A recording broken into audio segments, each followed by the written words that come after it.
Bonjour, je suis Zapucioiu. Je suis pédiatre. Bonjour, I am the Dr. Zapucioiu.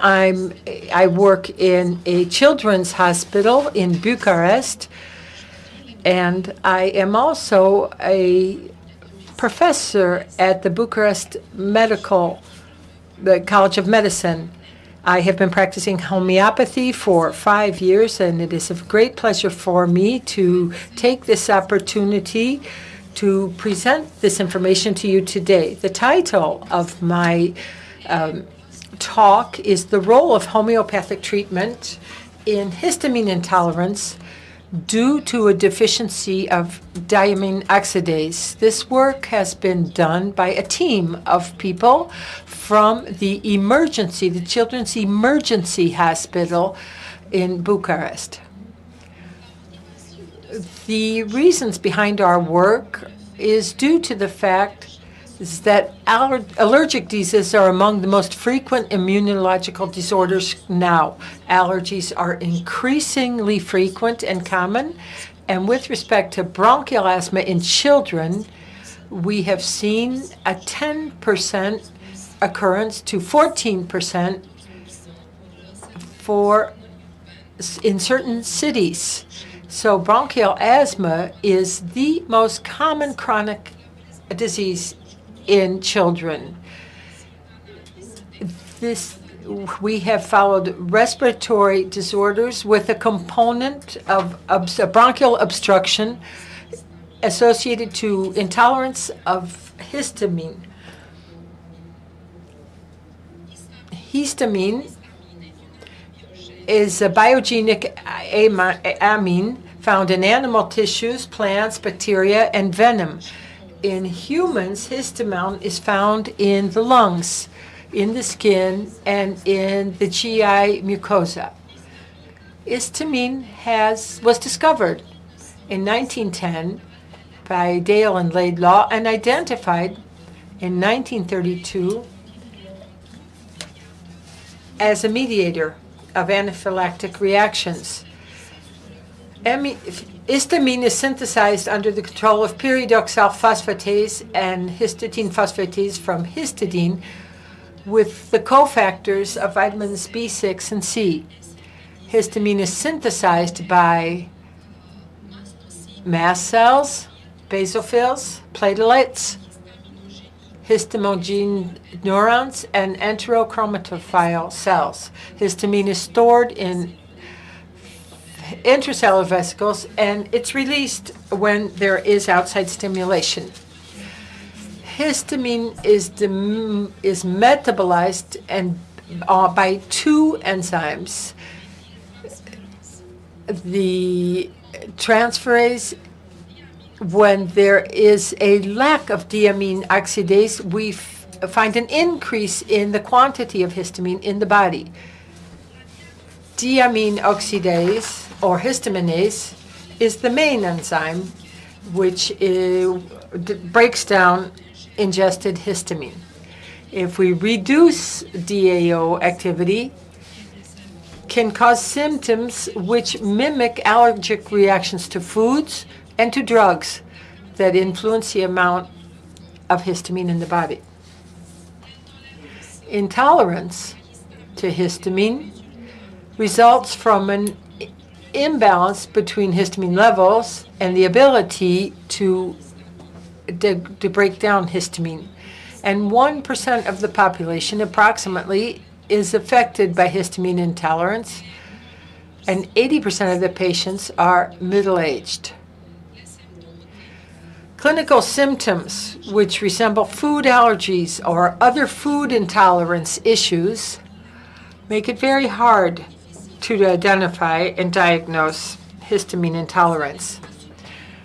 This is not an IgE-mediated disease, so no specific IgE tests are negative. Histamine has effects through connections to four types of receptors in the target cells. and it shows muscle fiber contraction, vasodilation, increased permeability, and secretion of mucus. The higher the histamine in the body, the higher the effects are, the more intense are the effects. In a slight increase in the concentration of histamine associated with increased acid secretion, gastric acid secretion, and heart rate. But a sharp raise in histamine is associated with infarctus. When we talk about food allergies, we refer to type 1 allergies, type 3 allergens, and in food intolerance or pseudo-allergies. All of these have common symptoms. The causes for histamine intolerance, there are many different causes. There can be genetic causes due to enzymatic deficiency of DAO, MAO, MTHFR. There can be pathogens blocking methylation or producing histamine. There could be nutritional deficiency, particularly the B vitamin, folate, vitamin C, and methionine. There can be excess nutrients, histidine, protein, that is in excess in general, and medications, long-term use of antibiotics, antacids, and antihistamines. Over the long term, stress and anxiety, lack of sleep, hormone deficiency, excess of estrogen hormones, lifestyle, excess alcohol intake, and a diet high in fermented foods, fish or citrus, and environmental factors, pollen, house dust, are also causes. These slides show you that histamine intolerance depends on several mechanisms in several enzymes. For example, methylation by HNMT, which requires a histamine and oxidative deamination by DAO. The shortage of DAO a lack of DAO can cause different clinical cases from the GI tract, the respiratory tract, and can cause neurological events. As I said before, there are respiratory illnesses which have a bronchial obstructive component due to a deficiency of DAO. These patients come from a hospital in Bucharest, and the tests were performed for DAA in 3 different laboratories in the capital. These 3 laboratories. The criteria for inclusion in this study were the following: allergic bronchial asthma or non-allergic bronchial asthma, recurrent wheezing, children between the age of 0 to 18 years, both genders, and the determination of the DAO.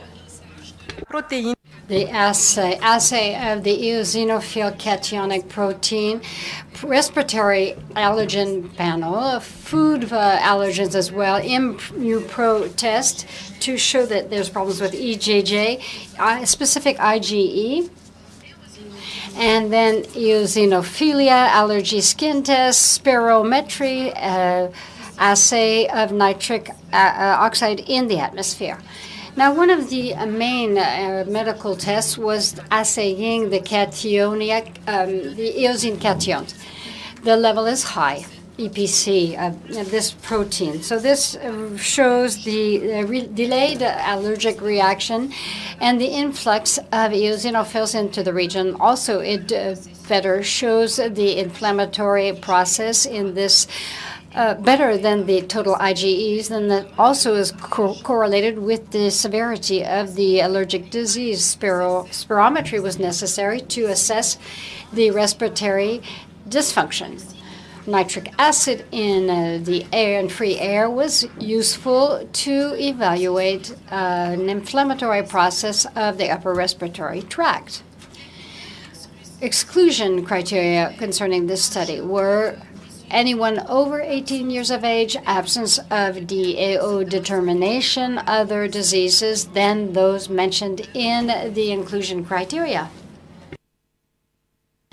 The protocol for this study is this. The case history, for example, questionnaire, satisfaction questionnaire about the disease progression for patients and their family members, their parents. Clinical examination, also successive determinations of DAO eosinophils, total IgE, EPC as well. At time 0, time t, at the time of diagnosis, and then 1 month after the start of the homeopathic treatment, then 3 months later, 6 months, and 12. After having started this homeopathic treatment. So what are our results? What are the findings? We tested 375 patients during a year and a half's time. 12% of them have shown a moderate or severe DAO deficiency. And 13.8% actually showed a slight deficit of DAO. The DAO deficit was more frequent in girls. The age distribution, or age group distribution, determined that there was a preponderance in the age group of 3 to 7 years old. The normal value for DAO is over 14 units, and between 10 and 14 there is said to be a certain slight deficiency. Between 3 to 10, it's considered that there is moderate deficiency or reduced enzyme activity, and less than 3, we are speaking here of severe lack of enzyme activity, possibly because of genetic mutation. The most frequent form for the seriousness of this deficiency is the form with a slight deficit,